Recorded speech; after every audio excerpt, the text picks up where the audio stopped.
You guys remember a couple of months ago, I think it was, when Pitt beat UPJ in the exhibition game? We started the Morning Pitt the next day saying, we're not going to overreact to an exhibition game. We're not going to overreact to an exhibition game. And then when they beat in the season opener, North Carolina A&T, and they beat them even worse than they beat UPJ. And we said, we're not going to overreact to a win over North Carolina A&T. We're not going to overreact to a win against North Carolina A&T. Does it go the other way, too? Does it go the other way when Pitt gets blown out by the number 11 team in the country and looks like they look like they're the North Carolina A&T or they're the UPJ? Does it work that way, too? Do we not overreact to that? No, of course we're going to overreact to it. We're going to do it right here on the Morning Pitt on youtube.com/Panther-Lair.com.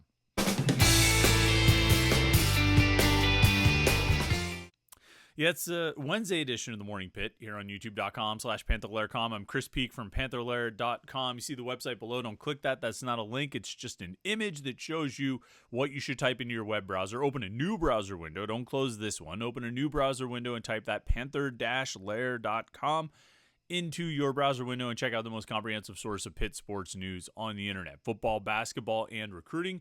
Find it all at Panther-Lair.com and message boards to interact with hundreds and thousands of other Pitt fans. All day, every day, Pitt fans are hanging out on Panther-Lair.com talking about Pitt sports. If you're a Pitt fan, you're still a little sore about last night, or you're still excited about Eli Holstein, or whatever it is, and you want to talk to other Pitt fans, the best place to do it is at Panther-Lair.com. Even like yesterday, there was a thread about quarterbacks in the draft.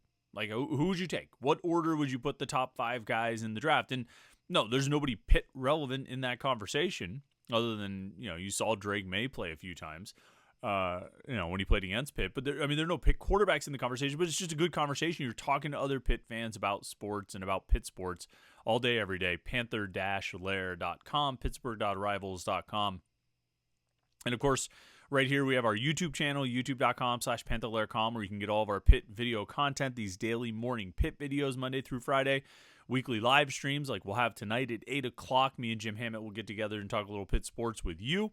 And then our post-game shows that we'll do after road games, so we won't have any this weekend because Pitt doesn't play, and we won't have one next Tuesday because Pitt hosts Syracuse, their next game back in action. But then I think, is the game after that the Duke game? I should have the schedule right in front of me. Yeah, because they had Duke at home. They have Syracuse at home a week later, and then Duke next weekend. Not this coming weekend, but the following weekend. What's the date on that? Here, I'll just bring the schedule up, and I will tell you right now. January 20th, Saturday the 20th. So 2 Saturdays from now. Not this Saturday, a few days away, but a couple Saturdays after. But a Saturday after that. We'll be live after the game for a post-game show, and it'll be right here at youtube.com/Panther-Lair.com. Of course, we have post-game press conference videos and interviews and all those kinds of things. If you want Pitt video content, this is the place to get it, youtube.com/Panther-Lair.com. So make sure you like this video and subscribe, and that way you won't miss any of our Pitt video content. Now, I was hearkening back to the beginning of the season when we all, or at least I, swore up and down I wasn't going to overreact to an exhibition game. I wasn't going to overreact to North Carolina A&T, and I proceeded to overreact to both of those things, and I don't think I was alone in doing so. But as I sat there last night watching Pitt lose to Duke, what was the final even? 75-53 at the Peterson Event Center, a very late night game. That most Pitt fans did not stay and watch the entirety of. I think around the 12-minute mark, people were filing out, 12-minute mark or so in the second half. But as I was watching that last night, I just couldn't help but think, like, how can we not overreact to this loss, to how Pitt looks? And the only saving grace, the only thing I could say to talk myself back off the ledge about what Pitt looked like against Duke is that, well, it was roughly how they looked against Duke in the ACC tournament last year. If we're going to end up in comparisons and saying, well, this team is clearly not as good as last year's Pitt team, or boy, what a drop-off from last year. And I'm not saying it's not a drop-off. It certainly appears to be so. I mean, you could take at least a little bit of solace that even that team got beat by Duke by almost 30, and that was on a neutral court. It wasn't at home, so I guess that doesn't help much. And it was also in the unique setting of the postseason tournament, the ACC tournament. But still, I guess you can take a little solace in that, but there wasn't much solace to be taken from Pitt's performance last night against Duke. Duke didn't miss. Duke made everything they shot almost literally. They're 29 of 56 from the floor, which works out to 51.8%. They made 11 of 25 threes, which is 44%. Kyle Filipowski he was awesome. He was unstoppable. He scored 26 points. He could have had 52. He could have doubled it if he really wanted to, if John Shire wanted him to. He played just under 30 minutes in the game, so he didn't even play like 35 or 38 minutes. If he had played 35 or 38 minutes and Duke had set its mind to doing so and Filipowski set his mind to doing so, he could have scored 50 in that game. He was unstoppable. 11 of 12 from the floor, 4 of 4 from 3. Didn't even shoot a free throw. And he scored, and he went for 26 and 10. Shire has killed Pitt. Shire has, but Filipowski has killed Pitt. Remember, last year in the game at Cameron, he had 28 and 15. He scored 22 in the ACC tournament game, playing just 16 minutes, and now 26 and 10. I can't even do the math on that. Was it 76 points over the course of 3 games, 28, 22, and 26? 25 rebounds over the course of 3 games. He didn't have any rebounds in the ACC tournament game, so 15, 0, and 10. So over the course of 3 games against Pitt, his last 3 games against Pitt, or all of his 3 games against Pitt since he's a sophomore, Filipowski scored 76 points and grabbed 15 rebounds. No, 25 rebounds.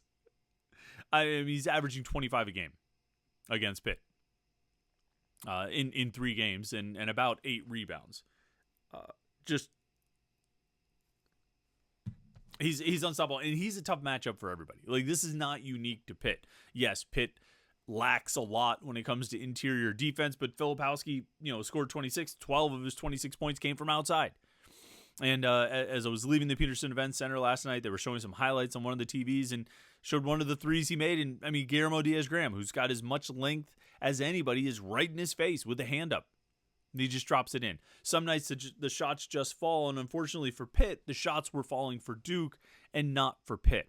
And I think it took some of the wind out of the sails. I think early on they were getting some decent looks, Pitt was, and they just weren't making the baskets. The shots just weren't going down. Their first points came on 2 free throws from Guillermo Diaz-Graham.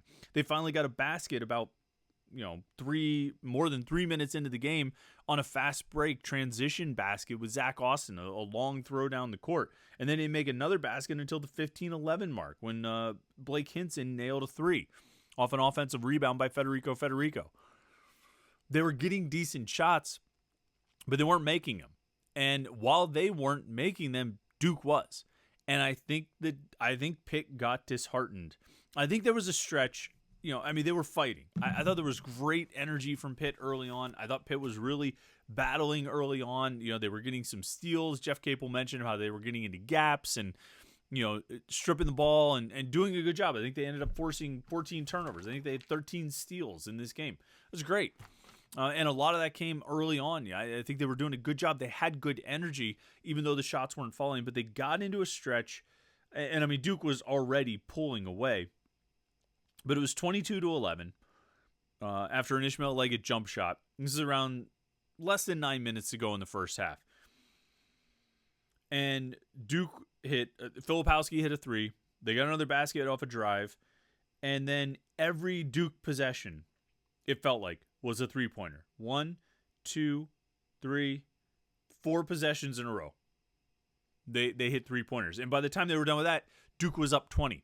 And Pitt had some baskets in between. They didn't score like all those points unanswered. But every time down the court, Duke drained a 3. And then they finished the half on a 9-2 run that ended up making a 25-point game at halftime. And what's remarkable is, Pitt shot terrible in the first half. Their shooting percentage at halftime was 28.6%. And I think I did the math. If they were 8 of 28. If they had made like 5 more baskets, they would have been shooting 46%. 46% is a great shooting percentage. If you shoot 46% in the half, you had a good half. They could have done that. They could have made 5 more baskets and shot 46% and still been down 15 at halftime. That's how on fire Duke was in this game. That's how well Duke was shooting, and that's how many shots were dropping for the Blue Devils. They finished the game shooting 52% from the field, 44% from three, compared to 33% for Pitt from the field and from three. And really, I mean, most of Pitt's success and scoring came in the final 12 minutes or something like that. It was 62-28 with 12:48 to go. Duke was up. That was their biggest lead, 34 points. They were up 34 points. 13 minutes to play, and Pitt had 28 points. They were down by 34.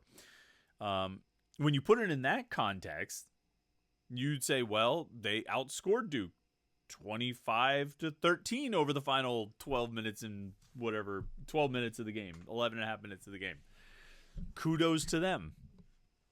But obviously, Duke wasn't exactly pressing the issue at that point, and Pitt, to say it was too little too late is an understatement. Bub Carrington missed his first 10 shots. Jalen Lowe did not make a basket in the first half, which is good after I spent all this time talking about how well those two freshmen were playing over the last 3 games. Neither guy made a field goal in the first half. They both finished with 9 points each in the game. Carrington had 10 and Lowe had 9. Carrington shot 4 of 16 from the floor, 2 of 9 from 3. Lowe was 3 of 10 from the floor. And I thought he was getting good shots. He was driving, and the baskets that he made against Louisville, even against North Carolina and Syracuse, and he made shots in those games. They just weren't falling last night. And I think you started to see it carry over at the other end of the court. I think you started to see the defensive lapses. And Duke was making everything they shot, whether you defended it well or not. And you'll have that sometimes. But the problem was there were plenty that fall into the category of not defended well. And that's the issue, when that defensive energy starts to lag. And I think they had it at the beginning of the game, but as the offense struggled, they started to lose that energy, and Duke just took advantage of it and blew their doors off. Just blew their doors off. A few things that stand out to me in this game, a few things of note. I don't know if we're going to get our full 20 minutes that we usually get on these Morning Pitt videos today, but there are a few things of note. And this one is speculation on my part, connecting dots that may or may not exist to be connected, but it's something I couldn't help but notice. Jeff Capel in his press conference sat down, his opening statement, said a bunch of stuff. At one point he said, quote, "I was proud of, we continued to fight, especially that group that finished the game." I thought we played we could just leave it at that quote. We continued to fight, especially that group that finished the game.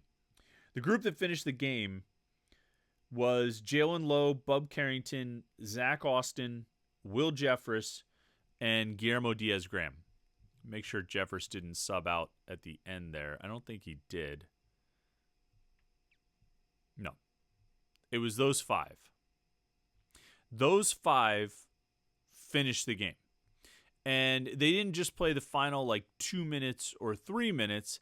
They finished the final 9:40 of the game. At the 9:40 mark, Capel subbed out Blake Hinson, Federico, and Jorge Diaz-Graham, and brought in Will Jeffress, Guillermo Diaz-Graham, and Zach Austin to play with the 2 freshman guards, Carrington and Lowe.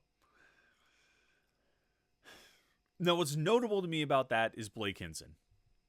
Blake Hinson sat this game for the final 9:40. Now, he's credited in the box score, the stat sheet, with having a block right before that. I think he blocked it out of bounds, and that's when Capel sent the subs. Maybe something happened there. Maybe he tweaked a finger or something on that block. But Pitt was down. They were down 31 at that point. So the game felt pretty out of hand.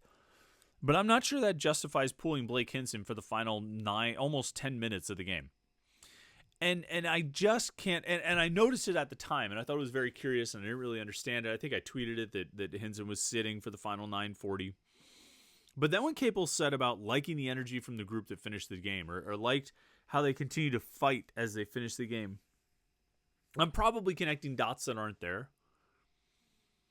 But it's odd how that overlaps with Hinson sitting out. I don't know if there's anything to that. It's probably just something to keep an eye on. For now, it's just something to keep an eye on. I'll say this, though. Blake Hinson should never come out of a game at Pitt where he only shoots 8 field goal attempts. I think he had five shots in the first half, 3 in the second half. He was 3 of 4 from 3 in the first half, finished 3 of 7. He missed three 3-point attempts in the second half. That's just not enough volume for Blake Hinson to be shooting. And some of that, Duke defended well and all that stuff, but you have to be able to run things to get Blake Hinson open. And if Duke is switching ball screens or whatever it was that Jeff Capel said that Duke did that he didn't know they were going to do or he had never seen them do before, that's fine. You need to always have a backup plan for whatever anybody does so that you can adjust to it and still get Blake Hinson shots. As we've all gotten excited about the freshman guards, I'm as guilty of that as anyone. But that is the constant that always has to be there. Hinson came out of that game last night with 9 points. 3 of 8 from the floor, 3 of 7 from 3, 2 rebounds. He missed his only free throw, and he committed 2 fouls. He can't shoot 8 field goals in a game. He's got to take more shots. You can't have Bub Carrington doubling Blake Hinson's shot totals. You probably shouldn't even have Jalen Lowe out shooting more attempts than Blake Hinson. You shouldn't have Zach Austin attempting 11 baskets, taking 11 shots when Hinson only takes 8. That's just not how this team is built, and he's still their best player. He's still the guy who's going to make them go, and when they're playing well and when they're winning, it's he is usually doing really well. And so that is I think something to keep an eye on. Particularly after he seemed to bounce back in the Louisville game after some quiet games against North Carolina and Syracuse, to then come out and have the game he had last night and not even play for nearly 10 minutes to end the game. Despite the fact that they were down 30, I don't think, you didn't take anybody, you took out Jorge Diaz-Graham and Federico, but you still have Zach Austin out there. You still have 4 of your 5 starters. The only starter who wasn't on the court for the final 9:40 was Blake Hinson. It's curious. It's a curious thing to sort of note. Pitt got killed on the boards, 42-26. I thought they would do better in that department. They did not. They got killed in the paint, 32-12. I didn't think they would do better in that department, so that tracks. They got killed off the bench, 16-7, but particularly when Jalen Lowe is in the starting lineup, I don't expect there to be a lot of bench production. Ishmael Leggett came back. He scored 2 points on 1 of 5 shooting, played 14 minutes. I guess if you have Leggett coming off the bench, you have the possibility of greater contributions from the reserves. But, Lowe is probably your highest scoring, reserve right now.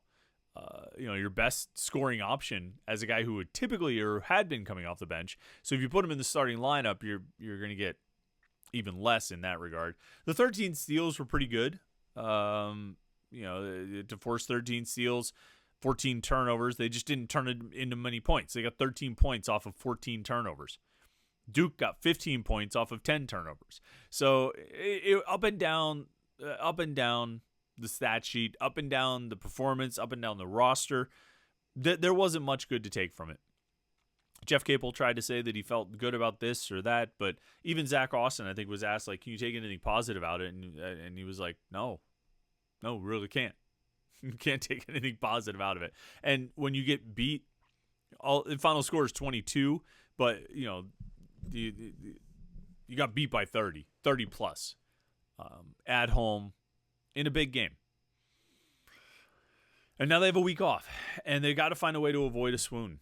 You cannot swoon here. The schedule doesn't lighten up. They have Syracuse at home, then Duke on the road, then Georgia Tech on the road, Miami on the road, Wake and Notre Dame at home. Right now, everything is a challenge. Even Notre Dame at home, a quad 4 game, everything's going to be a challenge. Everything has to be looked at as a challenge. You can't take a major dip here. Syracuse at home next Tuesday has to be a win. We'll see if they can pull it off. They didn't pull it off last night, though. It was pretty ugly. Pretty ugly. All right, well, Pitt drops to 10-6 on the season, 1-4 in the ACC, and they got some time off. No game this weekend. They don't play again until Tuesday when they host Syracuse. So we'll see what happens in that one. We'll get back into some other talk tomorrow, get into some transfer portal stuff and football stuff, and try to change the mood around. But we have a 9 o'clock tip-off of a game that, the home team ends up losing by 20 plus. The mood's not going to be great. So shout out to everybody who went to the game, who was at the game. The crowd was good for a while, and then understandably lost its interest. But shout out to the zoo and all the fans who were there. They showed up. So good job by you guys. All right. Hope your week has been good so far. We're at the midpoint of the week, so enjoy your Wednesday. We'll be back for more Pitt Talk. Don't forget, tonight at 8 o'clock for the live Panther-Lair show. And then tomorrow morning on the Morning Pit. Right here, youtube.com/Panther-Lair.com.